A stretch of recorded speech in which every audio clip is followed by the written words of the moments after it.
Hello, I'm 𝗂𝗂𝗶𝗂𝘀𝘁, partner with KPMG in India, and I also lead the automotive sector for tax in India. For auto sector, this financial year had been a little unique. We saw in September 2025 reduction in the GST rates.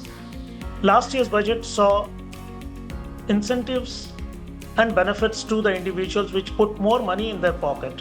And both this resulted in increased vehicle sales, which was evident in the last quarter's numbers of vehicle sales which we saw.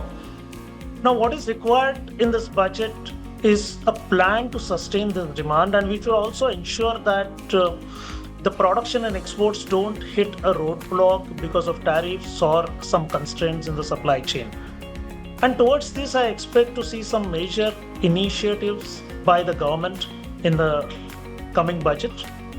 One, a special incentive for research and development which may cover wide areas, maybe on one end, new alternate fuel technologies to manufacturing high-end automobile components.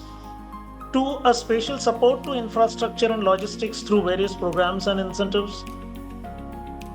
Three, incentivize rare earth processing, because India has world's third largest rare earth mineral reserves, but we still lack the processing capabilities. And some customs duty concessions is what I expect, which will help us strengthen our automobile value chain. With these initiatives and similar such initiatives, I believe that the automobile sector in India can stabilize and grow in the turbulent world that we see around us today.